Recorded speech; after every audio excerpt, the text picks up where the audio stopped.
Chers amis, bonsoir. Nous nous retrouvons pour ce temps de prière et de méditation autour de la parole de Dieu. Aujourd'hui, l'Église fête Saint Jérôme qui a traduit la Bible. Jérôme était un étudiant romain plein d'allant. Il a demandé le baptême à 19 ans et son tempérament entier ne conçoit pas d'autre vie que celle consacrée à Dieu. Passant par Constantinople, il découvre l'exégèse, c'est-à-dire l'étude des textes sacrés. De retour à Rome, sa grande culture fait de lui le secrétaire du pape Damas. À la mort de Damas, il doit quitter Rome, où son bouillant caractère lui a voulu beaucoup d'ennemis. Il se réfugiera à Bethléem. Là, il se consacre à l'étude de la Bible qu'il traduit en latin. C'est ce que nous appelons la Vulgate. Il passe dans l'histoire pour l'un des plus mauvais caractères de la communion des saints. Mais son affectivité exacerbée le rend très proche de nous. Nous continuons de prier en communion avec tous ceux qui viennent à la basilique Saint-Remi, prier près du tombeau de notre saint patron. Je suis avec Marie-Christine Rémy, membre de l'équipe de la basilique. C'est elle qui portera sa voix pour annoncer la parole. Entrons dans la prière. Au nom du Père et du Fils et du Saint-Esprit. Amen. Amen. Évangile de Jésus-Christ selon saint Matthieu. En ce temps-là, en cours de route, un homme dit à Jésus : « Je te suivrai partout où tu iras. » Jésus lui déclara : « Les renards ont des terriers, les oiseaux du ciel ont des nids, mais le Fils de l'homme n'a pas d'endroit où reposer la tête. » Il dit à un autre : « Suis-moi. » L'homme répondit : « Seigneur, permets-moi d'aller d'abord enterrer mon père. » Mais Jésus répliqua : « Laisse les morts enterrer leurs morts. Toi, pars et annonce le règne de Dieu. » Un autre encore lui dit : « Je te suivrai, Seigneur, mais laisse-moi d'abord faire mes adieux aux gens de ma maison. » Jésus lui répondit : « Quiconque met la main à la charrue, puis regarde en arrière, n'est pas fait pour le royaume de Dieu. »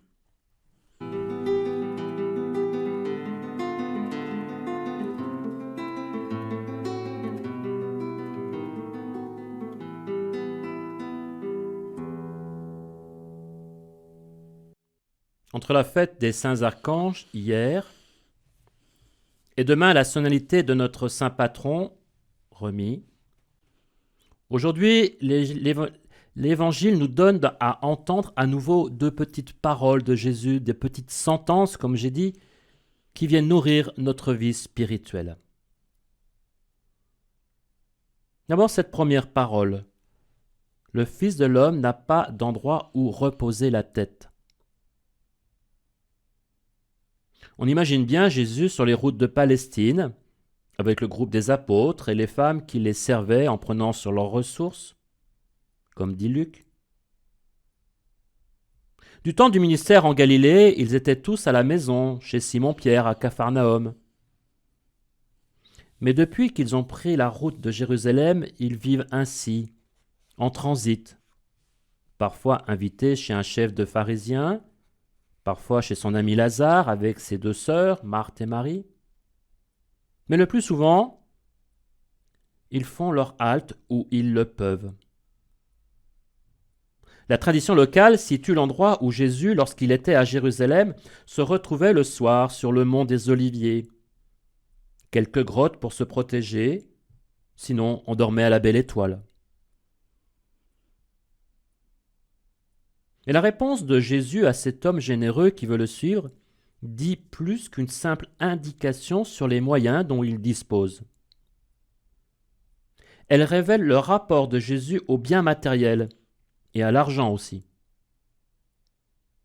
On sait, par le 4e évangile, que le groupe disposait d'une bourse commune. Vous trouverez cela au chapitre 12 de Saint Jean. On apprend même que c'est Judas qui la tenait, cette bourse.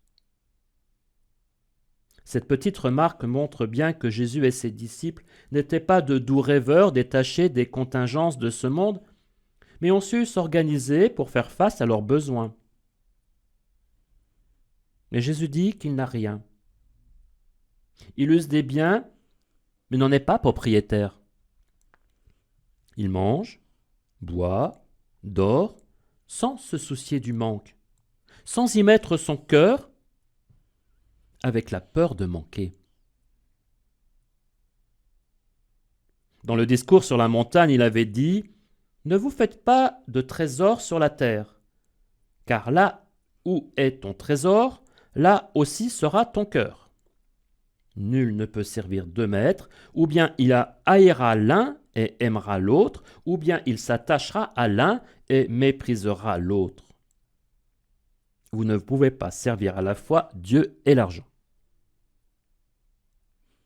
La peur de manquer nous empêche finalement d'être libres.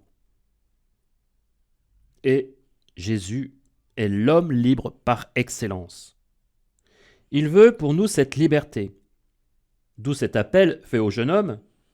Une seule chose te manque encore.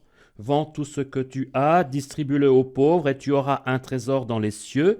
Puis viens, suis-moi. Entendons-nous cet appel à la liberté?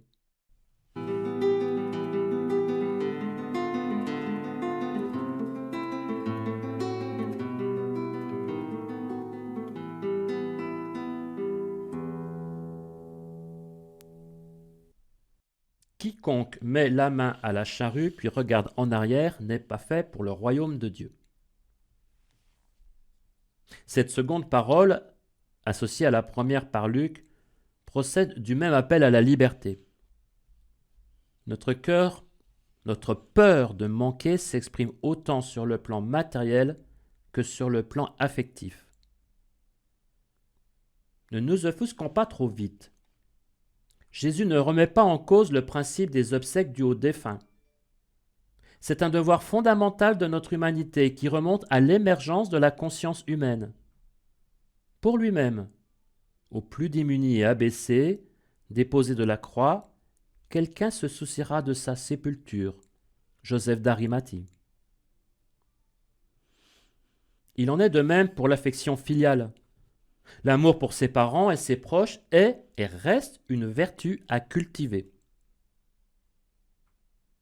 Mais, comme pour les biens matériels, et peut-être plus encore car plus subtile, la peur du manque affectif, de ne plus être aimé, peut nous lier abusivement et nous empêcher d'être vraiment libres. Jésus nous invite à ne pas regarder en arrière. On songe ici à la femme de Lot qui, lorsque Sodome fut détruite, regarda en arrière. Elle devint une colonne de sel. Entendons-nous cet appel à la liberté.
Si la Saint-Remis des enfants prévue aujourd'hui a été annulée à cause de la Covid-19, la messe des malades a bien été célébrée. Vous l'avez peut-être entendue en direct sur les ondes de RCF. Vous pourrez toujours la revivre en regardant sur la chaîne YouTube du diocèse. Mais aujourd'hui, en cette fête de Saint Jérôme, qui a traduit la Bible en latin, je vous propose d'entendre un enseignement du Concile qui nous invite à puiser pour notre bien aux sources de l'Écriture sainte.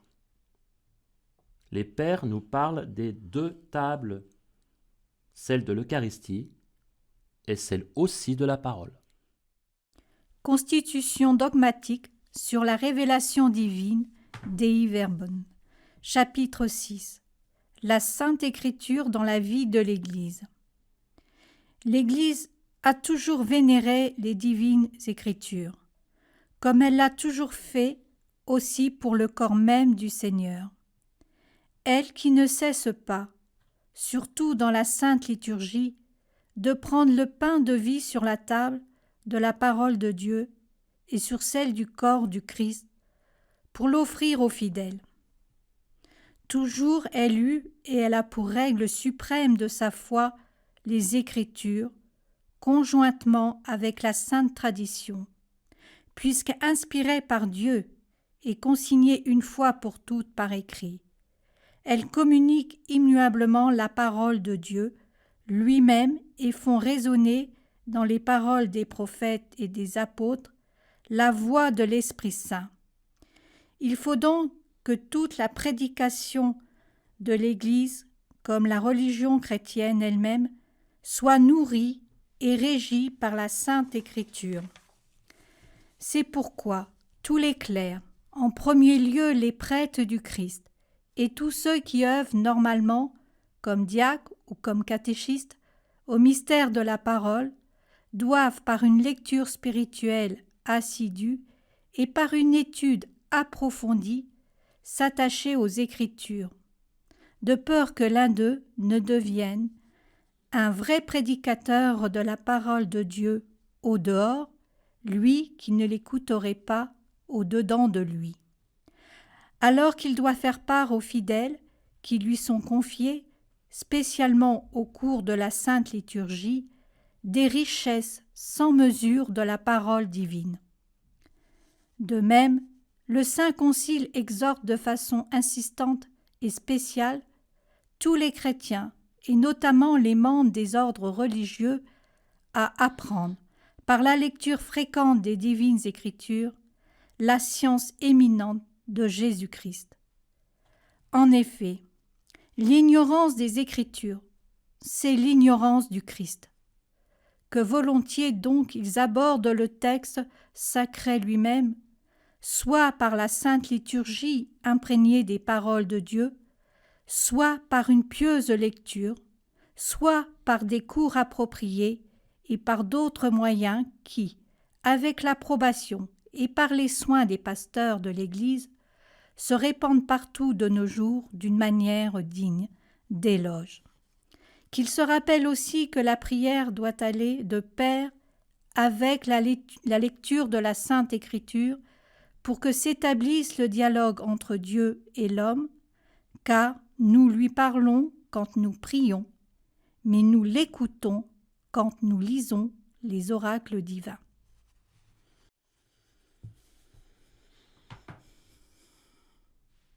Nous l'écoutons quand nous lisons l'Écriture, nous lui parlons quand nous prions.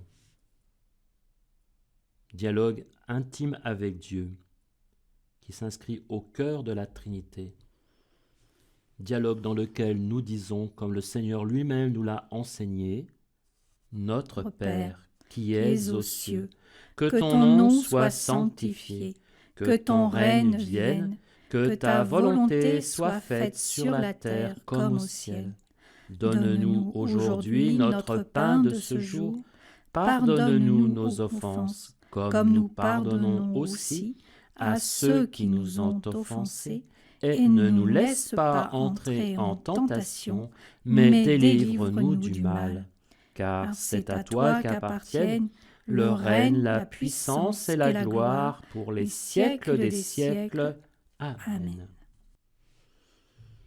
Dieu qui a donné à saint Jérôme de goûter la Sainte Écriture et d'en vivre intensément, fais que ton peuple soit davantage nourri de ta parole et trouve en elle une source de vie.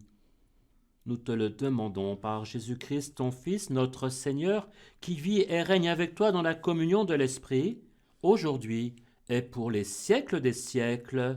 Amen. Et que Dieu Tout-Puissant vous garde et vous bénisse, le Père, le Fils et le Saint-Esprit.